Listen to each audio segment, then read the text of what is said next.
એ બાર થઈ ગઈ છે, તો આપણે હવે ચોટીઓ પૂરી લેવાની છે ગવાડિયામાં. જોઈ લો મિત્રો. તો ચલો પૂરી લીધી છે. જો મિત્રો ચોટીઓ જાય છે ગવાડિયામાં. દેખો મિત્રો, આ શું વિચાર કરે છે એમનો.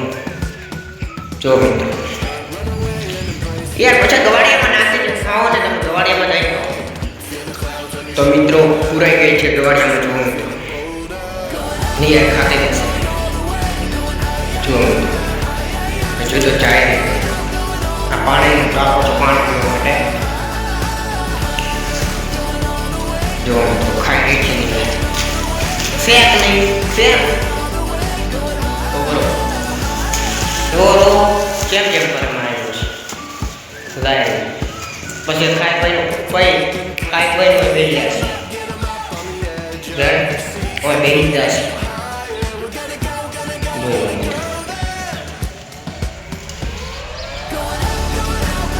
મિત્રો બાકી રહે છે તો બેસો પણ જોવાનું બેસો પણ દોરાતી છે, તો એ પણ વિડીયો બતાવે. સવાલ આડું જોવાનું તો ભૂલી ગયા.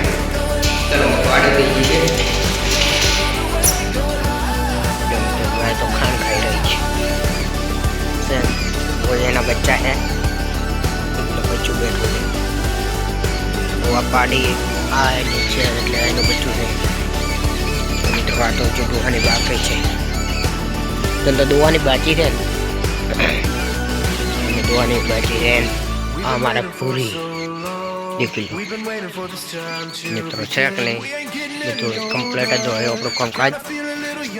આની માં બપોરે ભેંસો ઊભી હતી, મેં તમને બતાવી હતી બીજામાં. તો અત્યારે નથી, અત્યારે પૂરી દીધી છે ગવાડિયામાં. આ છે અમારે ઘાસ ભેંસો માટે ખાવાનું. બોલો મિત્રો.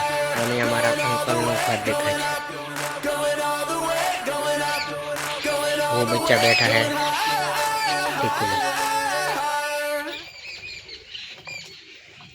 આ પહેવાના ટુકડા પડ્યા છે ખોન ખાવાનું. આજુબાજુ દૂધના બેણા પડ્યા છે. અત્યારે ચોટીઓ પૂરી લીધી હતી, એટલે અત્યારે આપણે હવે આ પાકો ભૂખડી નાખવાનું છે, એટલે સાફ કરી નાખવાનું છે. એટલે સવારના વહેલી ચોટીઓ લાવવાની છે. અહીં છે ગમે એટલે આપણે નિયર બીજી સાંજથી જ નાખી દઈએ છીએ, એટલે સવારને મોડું ન થાય. કારણ કે ઠંડીનું મોસમ છે, એટલે આપણે થોડાક મોડું ઉઠીએ તો ચાલે. કારણ કે એ બધું ક્લિયર હોય છે. આપણે ખાલી ચોટીઓ લાવીને બોધી લઈએ તો ખાવા માટે ડાયરેક્ટ. ચલો મિત્રો. જો મિત્રો અમારો વિડીયો ગમ્યો હોય તો લાઈક કરો, શેર કરો, સબસ્ક્રાઈબ કરો અને કમેન્ટ કરો. અને આવા વિડીયો જોવા માટે રામાધાની ચેનલ 001 ને સબસ્ક્રાઈબ જરૂરથી કરો. જય ગૌ માતા.